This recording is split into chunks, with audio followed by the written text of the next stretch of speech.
for showing your support to the International Peace Institute, Middle East and North Africa's ambassadorial conference series. As most of you know, our ambassadorial series invite ambassadors and prominent diplomatic officials to discuss issues of priority to their countries, regions, and the international community. The aim is to share best practices, lessons learned, successful solutions, and varied perspectives on a range of pressing issues. The world has become a global village, as you know, where the happenings of one country can directly impact events across the world. There is great potential to enhance collaboration within the diplomatic community by creating an inclusive platform for dialogue and cooperation on numerous issues. This subsequently can create new and dynamic synergies, linking multilateral mechanisms and strategies. With this in mind, today's theme is on economic development towards sustainable peace, a topic more relevant now than before, considering the severe economic and financial ramifications of the coronavirus pandemic across the globe. Peace is a necessary precondition for sustainable economic growth, trade, and prosperity. Reversely, economic security and stability shared within and between countries can also foster sustainable peace. This requires an atmosphere of cooperation, openness, and multilateral approach to economic and political issues. History is our greatest teacher in this respect. We only need to remember the Great Depression and how it created a breeding ground for devastating conflict. Economic instability provoked political upheaval, social unrest, and war. Economic development towards greater inclusion, stability, and security are only possible when societies have a framework in place that guarantees fair opportunity for sustainable livelihood and accumulation of assets combined with general well-being, justice, and security. Gainful employment and decent livelihood opportunities help minimize exclusion, maximize social mobility, and promote the community's resilience to crises, shocks, and upheavals. Similarly, when the state invests in economic infrastructure, services, and explicit policy required for sustainable development and growth, this increases systemic resilience to violence. Cutting across these factors is the concept of fair participation. Women, men, youth, elderly, all can contribute to peace. Including them in the economic framework improves their sense of membership, participation in society, and therefore increases their stake in a stable and sustainable shared future. With this in mind, I look forward to hearing my friend, His Excellency the Korean Ambassador, Hae-Kwan Chung, his presentation on Korea's economic development, this impressive success story, despite the regional and the neighborhood contexts. Ambassador, you have the floor to address this fantastic audience. I welcome everybody and wish you a good and useful and fruitful interaction. Thank you. Thank you.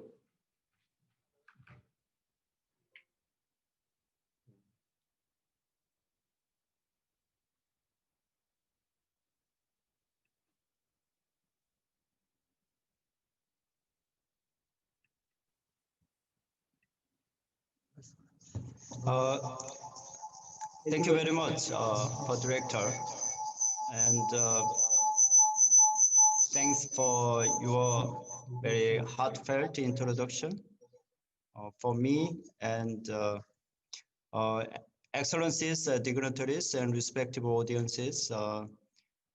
Good afternoon, and thanks for the interest in today's topics. We have a little bit technical glitches, but mostly I think it's going on in smooth.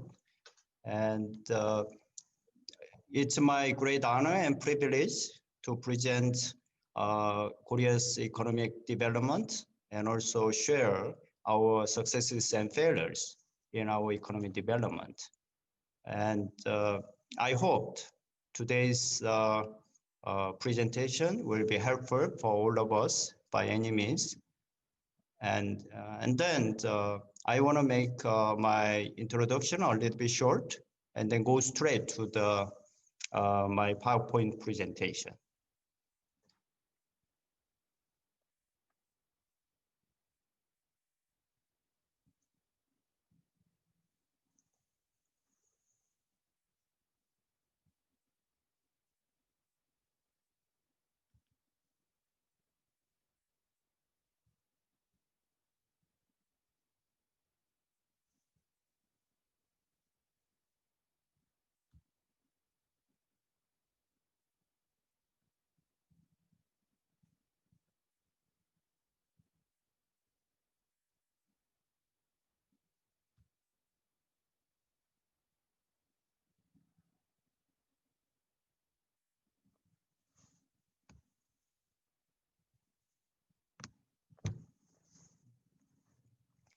I will start my presentation.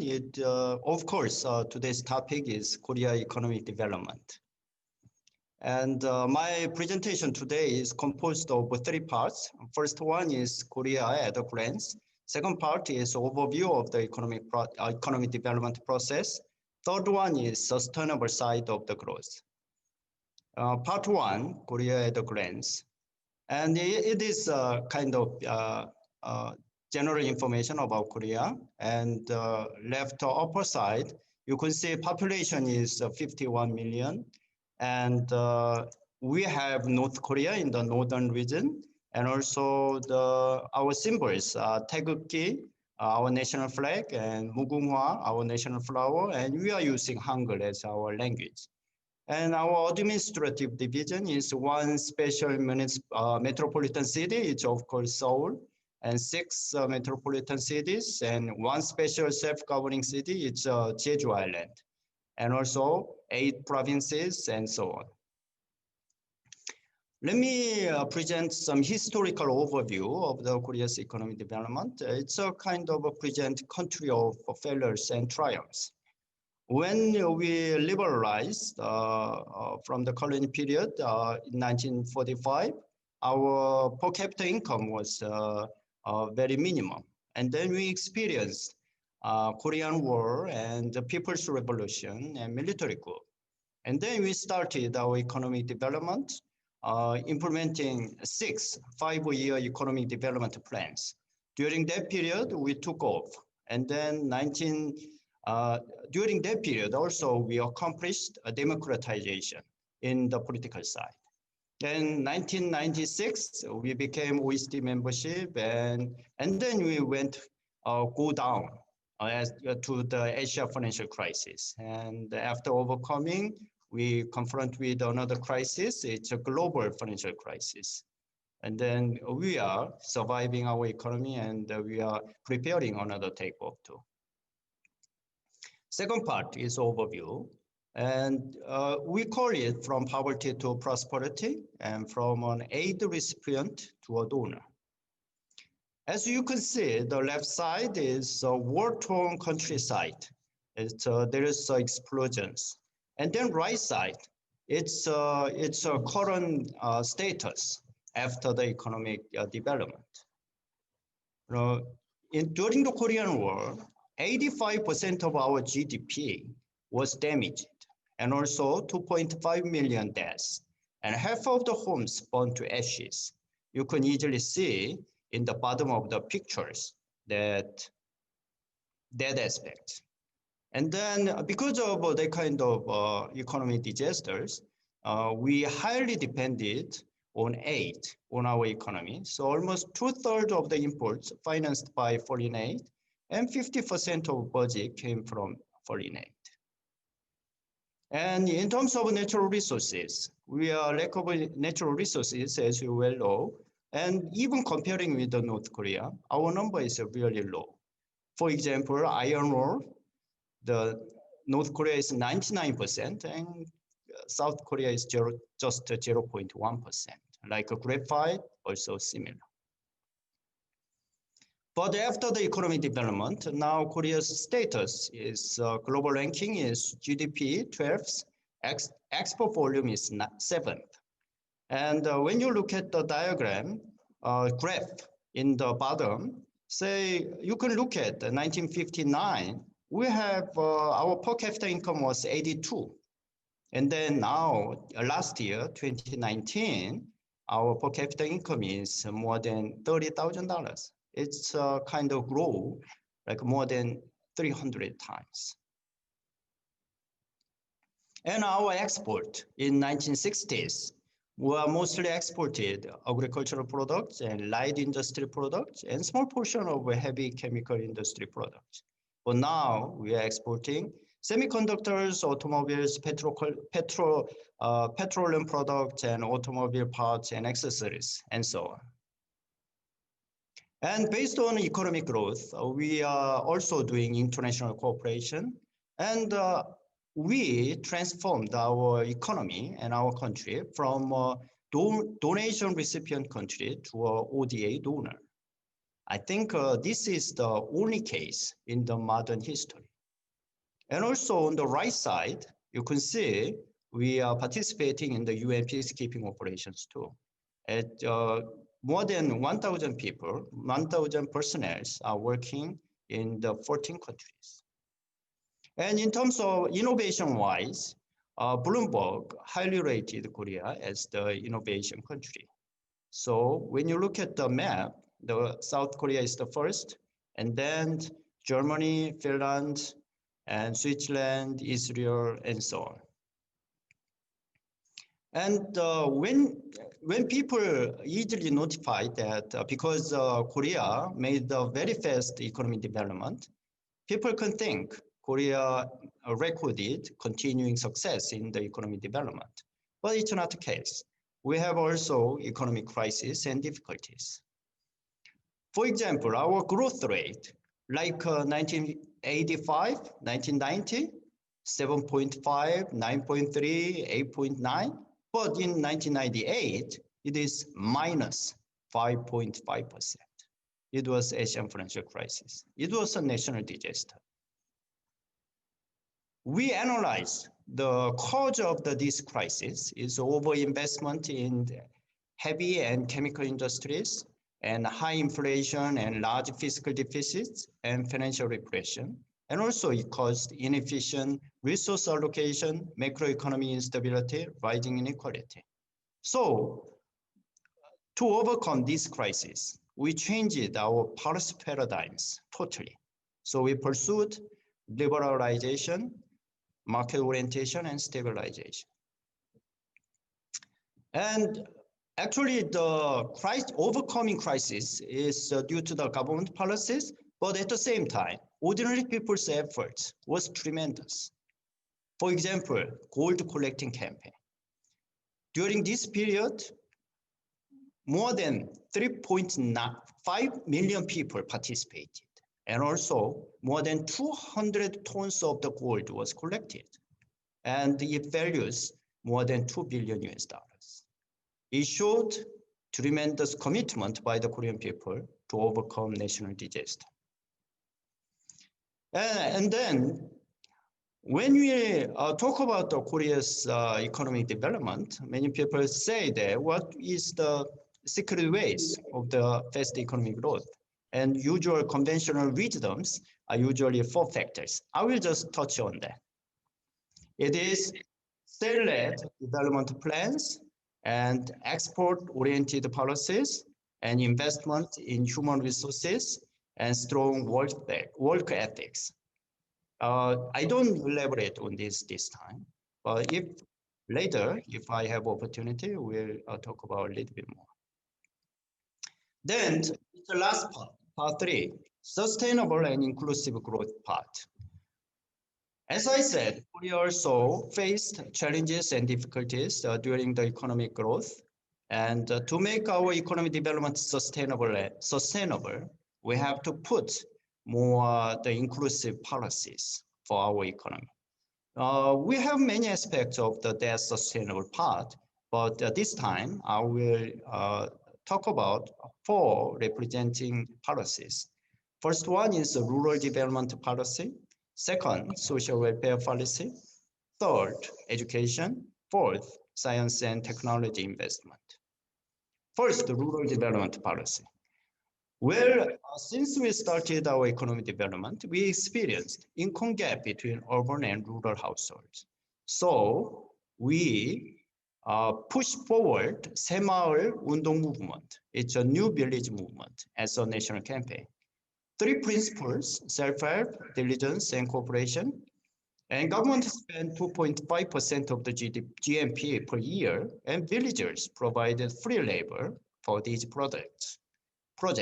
And also competition among villages also promote the result of the movement. And as a result, you can, as an example, you can see left side, it was before the 새마을 movement, and then right side, the villagers, they voluntarily built up very well the bridges. And after this movement in 1974-75, we finally accomplished the same level of the incomes between rural and urban.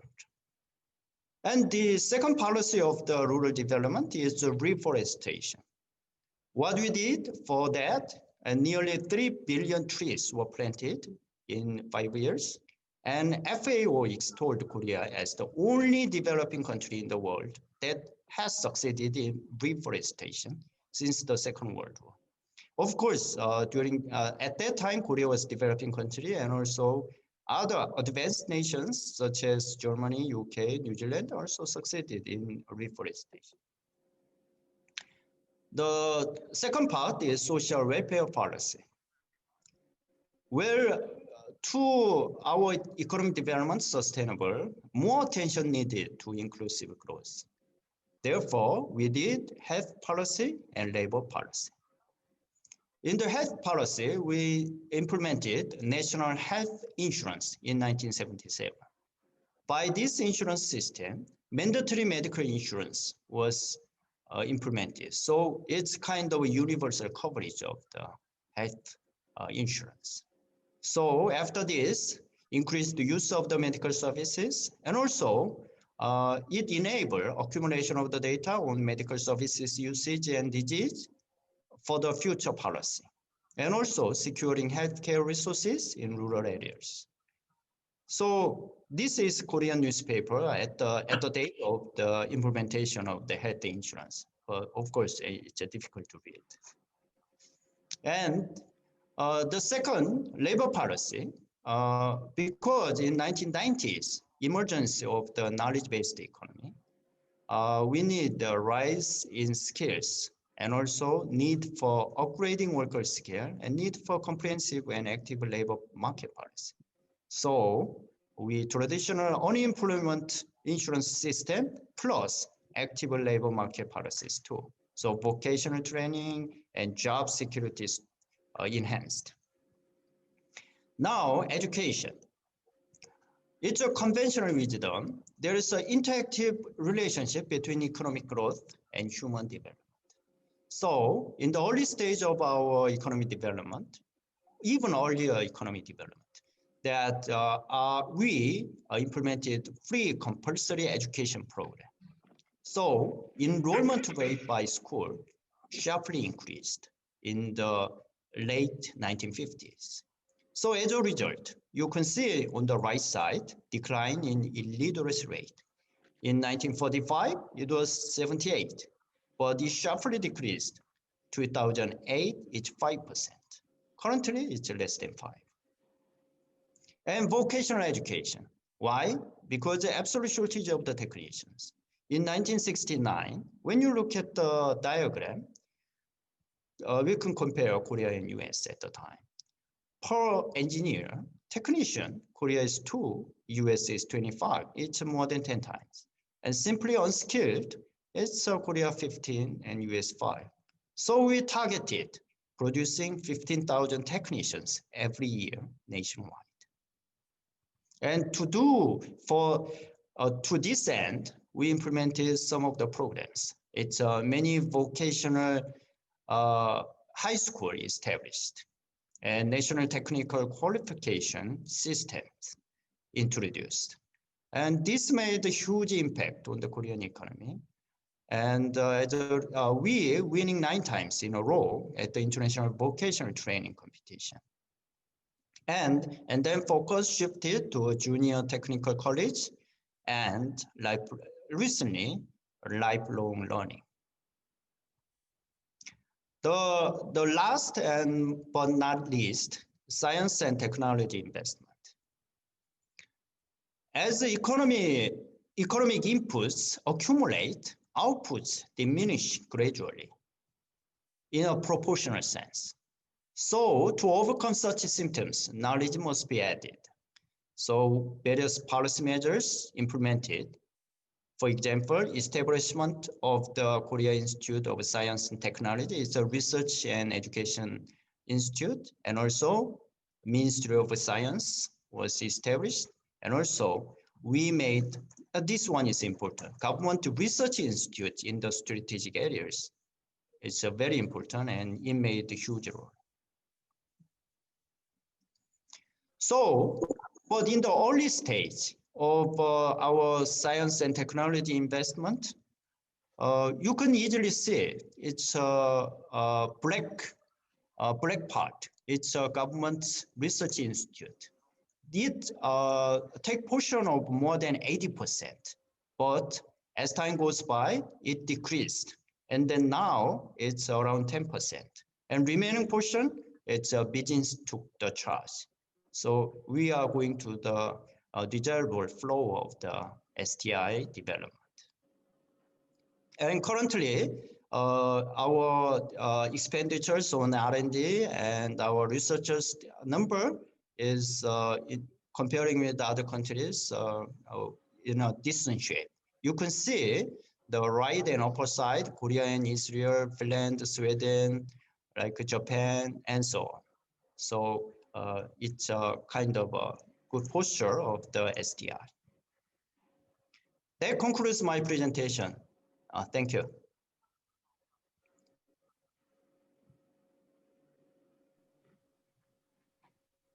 Thank you very much, Your Excellency. That was a mixture of a success story and a fairy tale. Congratulations. Ladies and gentlemen, now we are moving the host to IPI. Is it done?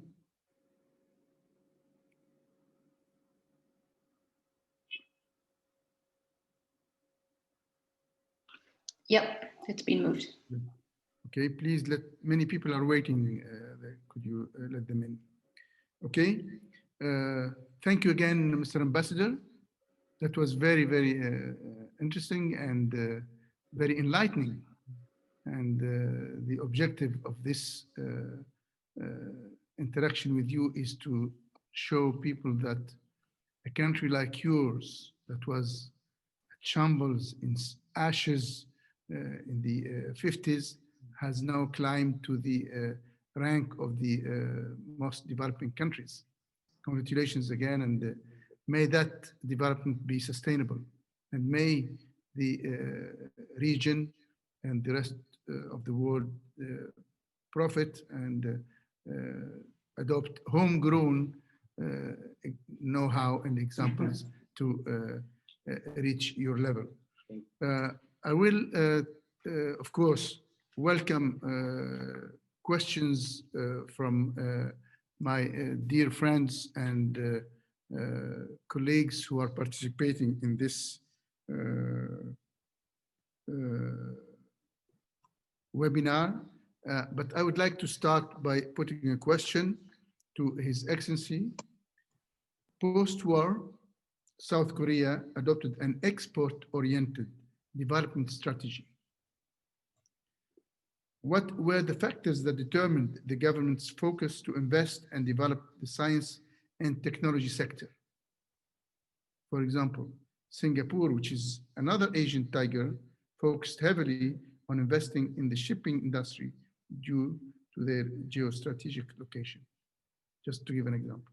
Yes, actually, Korea's case is a little bit different from Singapore because when we look at science and technology development, we look at across the board, and also it depends on early stage. We focused on light industry and heavy chemical industries, and then knowledge-based industries. So as I said in the presentation, we established a government research institute in the strategic areas. So when we spotted the strategic areas, we established government research institute and focused on STI, science and technology investment on that side.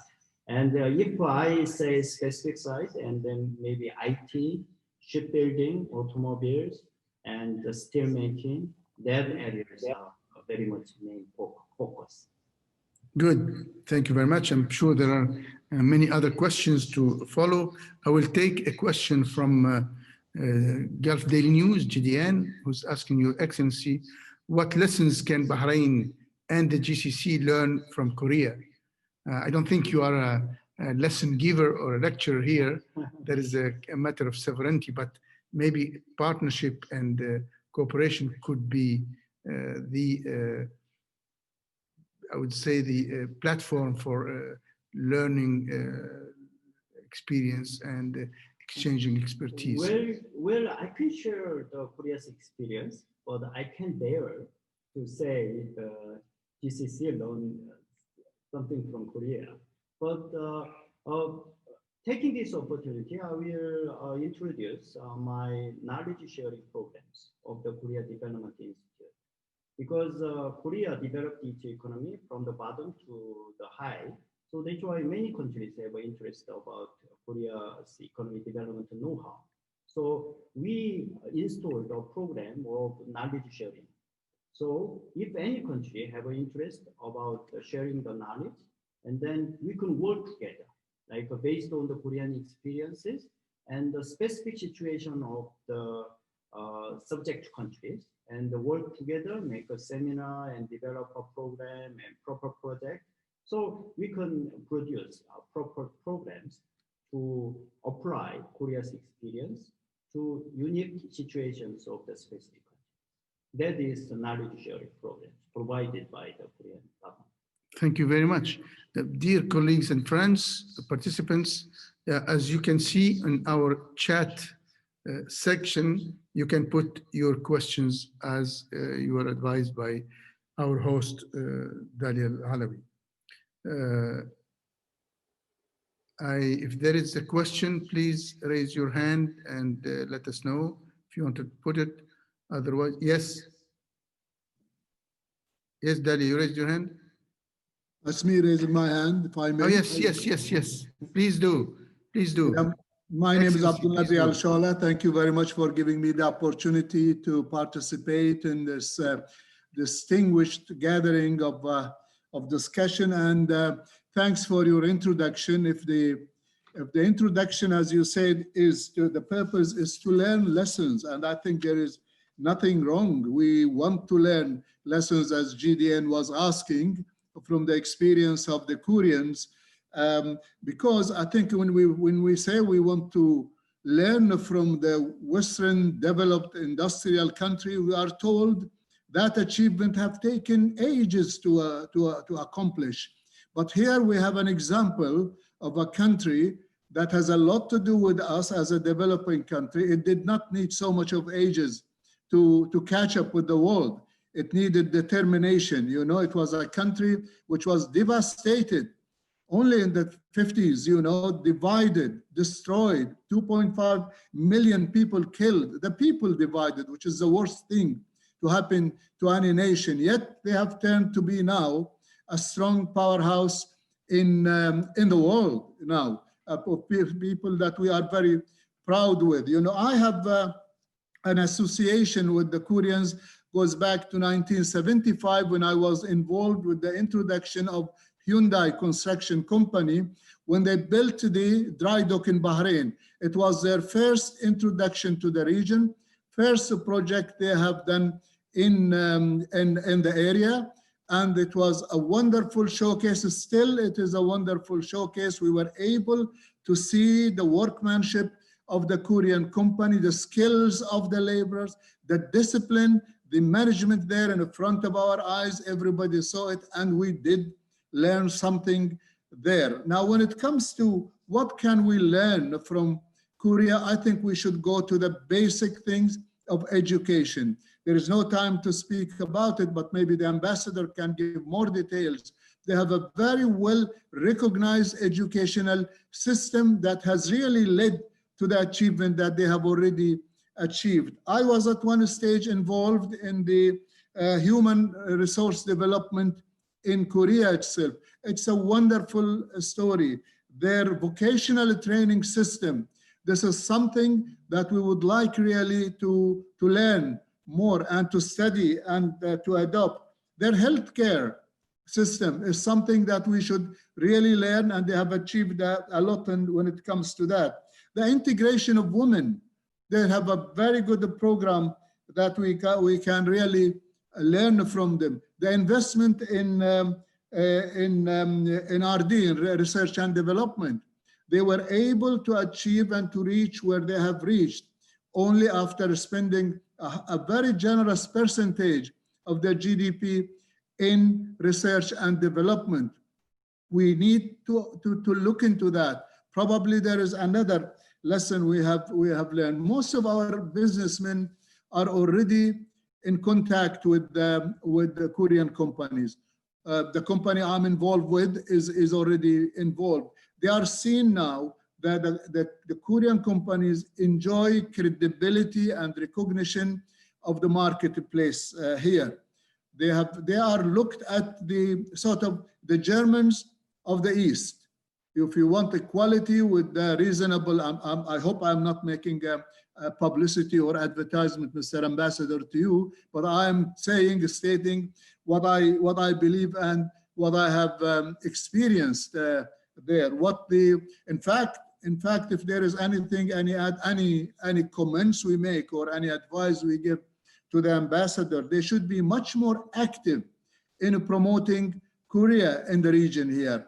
They are a little bit low profile when it comes to marketing and the promotion, etc. If we go to exhibitions, rarely you find Korean companies participating there. So we would like this opportunity given to now by IPI to have a formula of working together in ensuring that we have a stronger links and relationship and trade between our region and Korea. There is no inhibitions there. There is no interest. There is no political barriers. There is a friendship which can be developed and built on. Thank you again for giving me the opportunity. Thank you, Your Excellency. I think Korea has more than one ambassador in this part of the world. Okay, I'll give you the floor if you want to comment on that, or no comment. I think Your Excellency Abdul Nabi said it all. Yeah, please go ahead.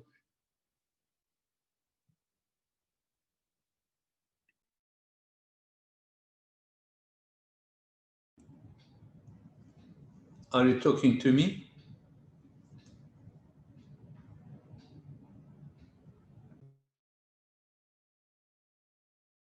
Yeah. It's not kind of answer to the Excellency's comment. I appreciate what you said, and I totally agree. We have plenty of parts. We can continue our discussion and cooperation. And I think between Korea and Bahrain and Korea and this region, we haven't fulfilled our potential. So we have areas to continue to develop. Thank you very much. Thank you. I can see the very friendly comment of my friend Mohammed Khuzai, who said, how can Bahrain benefit from the Korean example? All questions raised are repetitive, which means all questions are similar. Thank you, Mr. Ambassador, for the very enlightening presentation. I can see that Mr. Ahmed Jawahiri has a question. Is that correct? Yes, correct. You know what, I have a recommendation. It was really very good presentation, Mr. Ambassador. You see, in order to have great, better cooperation between the two countries, at the moment, I noticed that most of the companies, they just come to do a certain project and go. So to have a sustainable and permanent relationship, I recommend that the Korean company come in and build in partnership with the local Bahraini companies, whether it's industry or even in contracting. So being the partnership, they can do a lot. Example, solar energy. I mean, solar energy is something that the panels is the expensive part, but a lot of local manufacturing has to be done for them beside the panels. So if they make a partnership with the Korean companies, they can fabricate all these panels and stands in here and brings the panels, say, from Korea. And then they will be very competitive. This is just an example I give. So is a partnership and setting up a company in Bahrain permanently, not to only cover the Bahraini market, to cover Middle East markets, or at least the GCC countries. Especially we have a Saudi Arabia next to us and there is a causeway. And then we have with America, for instance, we have a trade agreement, which we don't pay any custom duties. Anything imported to America or from America comes to Bahrain. So we can make use of these free trade agreements. That's my opinion. Thank you so much, Mr. Ambassador. Wow.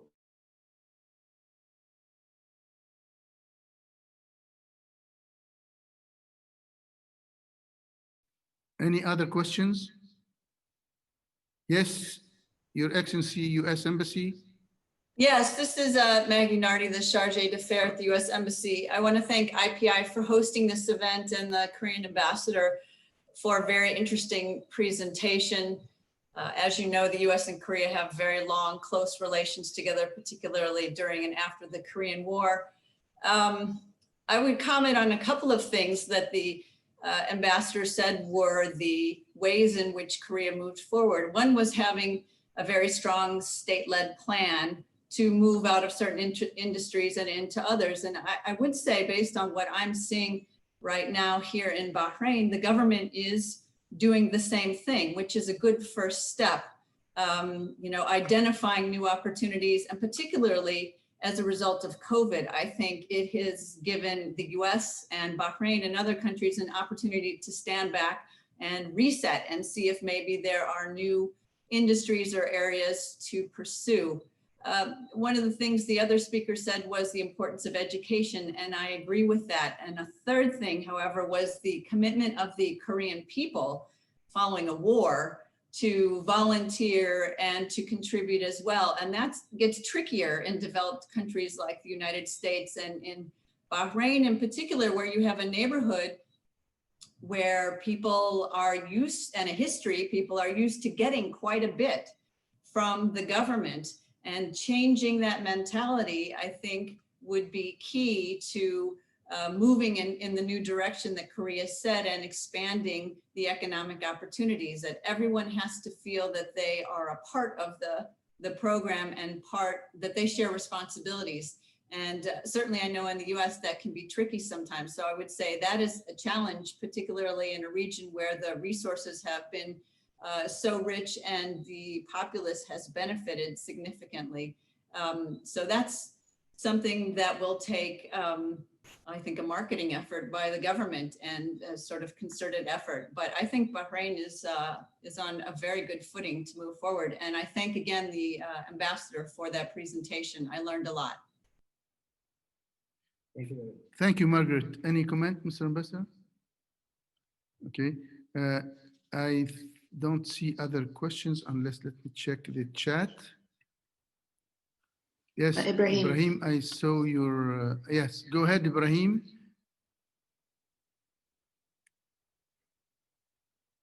Ibrahim, we can't hear you. Unmute yourself.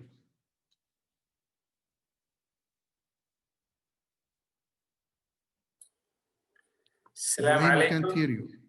Salam alaikum. Salam, Ahlan Ibrahim. Yes, go ahead, please. And good afternoon to all of you, Your Excellencies. And this has been an enjoyable. I happen to have traveled to South Korea a couple of times. Back in my old career in the United Arab Emirates, I was working with Etisalat, and we have a mobile satellite system. And we had very sophisticated, very advanced mobile satellite systems converging both terrestrial mobile as well as satellite, and they were manufactured in South Korea and supported financially and economically by the Korean Exim Bank. That was like 15 years back, and I still remember it. And I visited South Korea a couple of times, and it's really a superpower when it comes to business, infrastructure projects, and R&D. And coming back to Mr. Ahmed Jawahiri's suggestions or sentiment, I think it takes for our Chamber of Commerce in Bahrain to organize more regular visits and business delegations, trying to understand the existing business ecosystem in Korea and where are the frontline business milestones that Bahrain and the GCC region can learn from. And once we establish understanding around the needs in terms of infrastructure, project, and development of projects, then we can establish a mutual visiting delegations, both Koreans coming to Bahrain and Bahraini businessmen and companies going to Korea. And with this exchange of business delegations, we can create better understanding around needs, capabilities, and mutual prospects. This initiative by IPI is excellent, but it has to be a nudge or a sort of a stimulation towards the needs to initiate visits to Korea, because I think once you visit the country there in Korea, it is so telling in terms of the opportunities, the capabilities, the successes that this region can learn from. I would encourage visits to Korea and also visits by Korean business delegations to Bahrain and the GCC. Thank you. Thank you. I forgot to introduce you, Ibrahim. You are the founder and the CEO of FinTech Robos in Bahrain. It's an ambitious company. And I think Mr. Ambassador would like to either, maybe you could take another question. Okay, this is a question by Gulf Daily News. They put it through the chat. Are there plans to launch direct flights post-COVID-19? Direct flights, I guess, from Seoul to Bahrain, to Manama. You want me to say? Yeah, Yeah. sure. Let me make a brief comment about the comment by the previous four speakers. And first of all, I will make a simple response to the direct flight.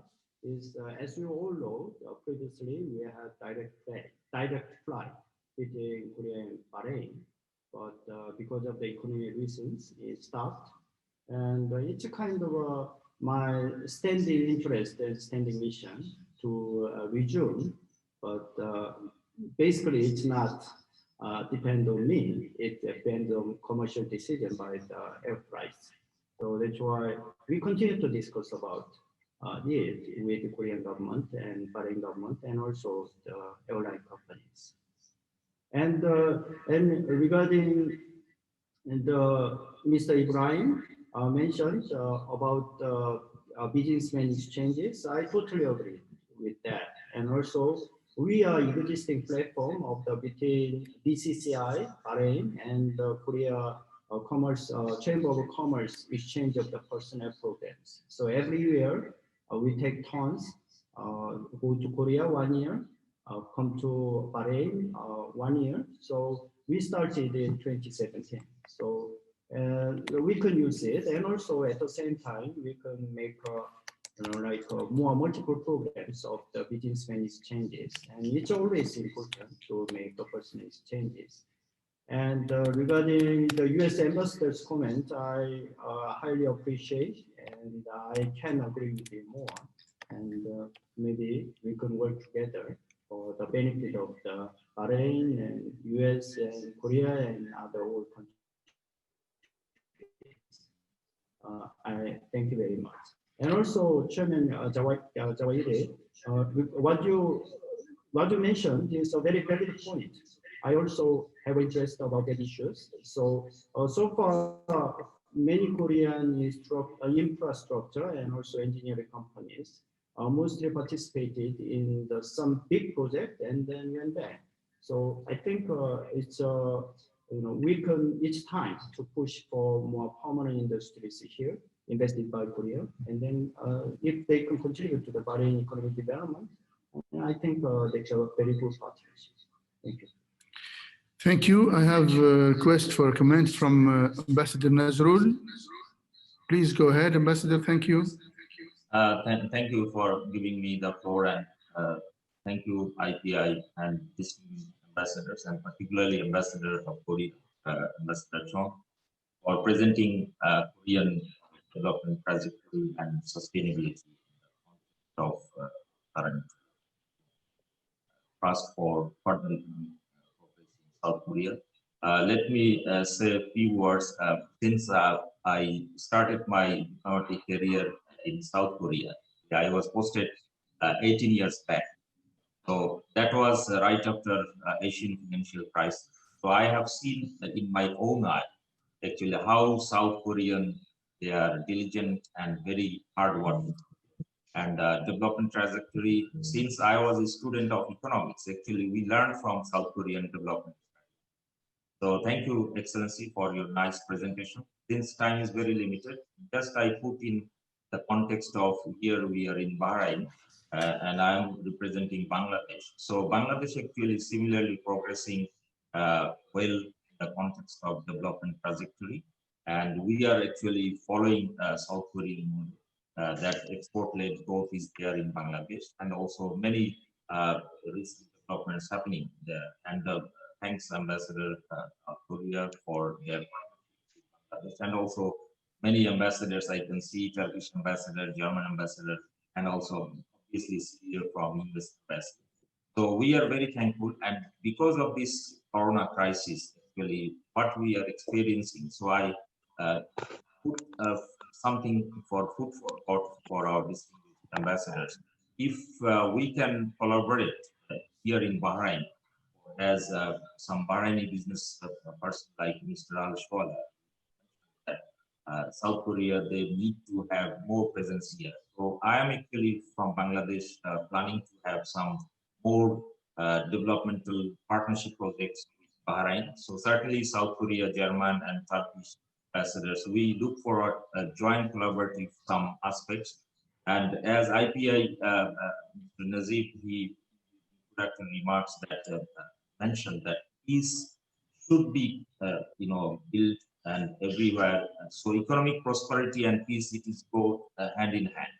So in this crisis moment, if we can collaborate for some real projects, developmental aspects, so it will be very good for everybody. And that will be win-win for everyone.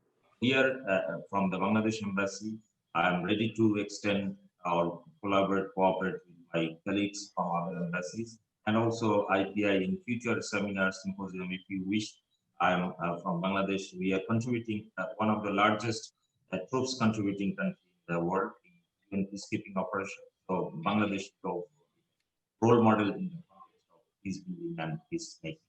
So thank you very much for giving me. Thank you, Ambassador. I'm really glad you made that remark, and I'd like to tell everybody that we have with your country one of the strongest partnerships in New York, as we are working on the culture of peace with the General Assembly, and we have with the General Assembly President. Every year we have a strong partnership to promote the culture of peace, and I hope you will be joining us in reflecting on that at the level of your country, your region, and this part of the world. I mean, you cannot imagine that I will let the ambassador of Korea, my dear friend, go away without me putting the famous question, or I would say the most important question for the international security and peace, which is how does his country, South Korea, view an end, hopefully soon, to the conflict with North Korea, and hopefully see that peninsula reunified. I look at my friend, the German ambassador, who draws pride from such an achievement in 1990.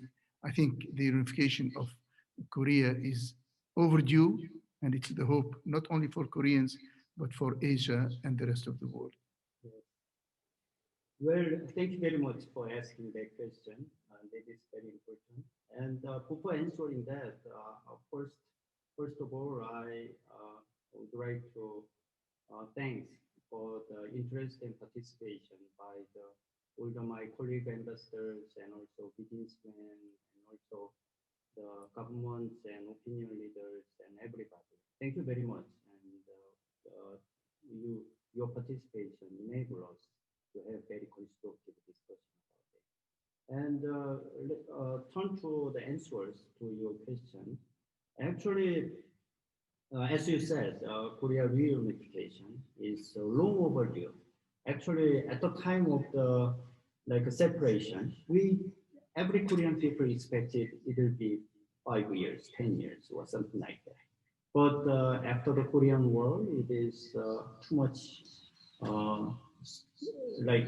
separation solidified. And then it already about 70 years. So it's a very sad story. And as you said, learning from the German case, maybe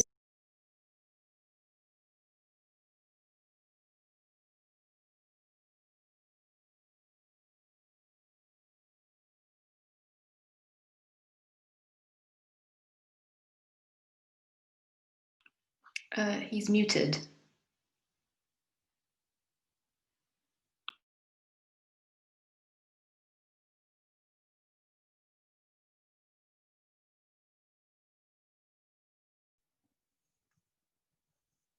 Can I continue? Yes, go ahead. Oh, yes. Yeah. Actually, Korea has been very consistent in pursuing peace and co-prosperity with North Korea. And recently, as our President Moon Jae-in mentioned at the UN and other places, we have basically 3 principles. It's no tolerance of war, and mutual security guarantee, and finally pursuing of the co-prosperity. So fortunately, as you all know, subsequent to the Pyeongchang Olympic Games, we had 3 times inter-Korean summits and 2 times North Korea and the US summits for denuclearization and also peace. Actually, considering that, inter-Korea summit was only 2 times before these 3 inter-Korea summit subsequent to the Pyeongchang Olympic. So it was a tremendous historical advancement. And eventually, unfortunately, we didn't produce more productive outcomes after the summit and eventually linked to the permanent peace. But still, we confirm that we can develop our peace through dialogue. So as we can observe in the Middle East areas, many countries are pursuing the peace plans and peace initiative.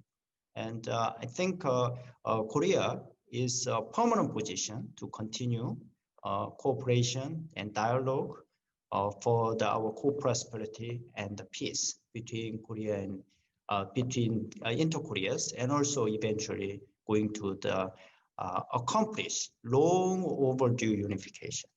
Thank you. Thank you very much.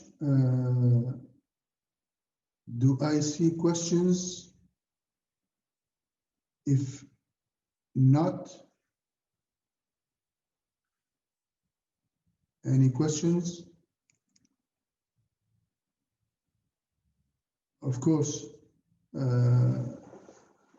will make few comments and then leave the last comments to the ambassador. I'd like to thank you all for joining this forum that is further developing, and I invite all ambassadors to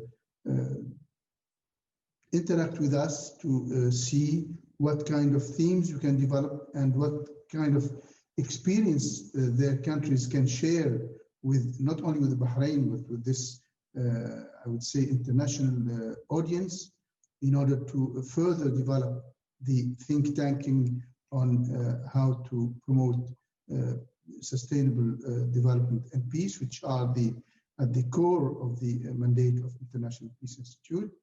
I'm sure Bahrain active participation with the new leadership, I mean the new Prime Minister, His Royal Highness Crown Prince, whom we congratulate for undertaking the new activities with the youth mindset, which I think will bring us to the experience of Bahrain. As we know, the Crown Prince has invested, had his country to invest in education, youth, and all other elements that are ingredients to sustainable development. I would also thank you, Mr. Ambassador, and before that, congratulate the Ambassador, the Chargé d'Affaires of the US for the smooth elections. I hope they'll be smooth until the end, and I'm sure such an institutionalized democracy will be leading again towards the end of or the beginning of January to a new leadership in a smooth institutionalized democracy. I would like to thank all of you and see to it that next time you'll be joining us here at IPI and have our meetings personalized. So please contact us for any initiatives that would further enrich our strive to sustainable development and peace, not only in the Middle East and North Africa, but worldwide. And I'm so happy to see this wide and important and varied audience of diplomats, business people, and officials.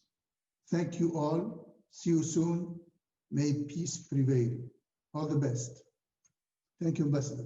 Thank you. The last word is yours. Yes, thank you. And thank you again for the participants, and also thanks again for organizing this event, International Peace Institute, and Mr. Friji. And this is a very big honor and opportunity to share Korea's experiences. I think this is just one opportunity, but I hope every countries have experiences and know-hows to share with others. So I hope I'm looking forward to sharing other countries' experiences too. And thank you very much for this opportunity today. Thank you.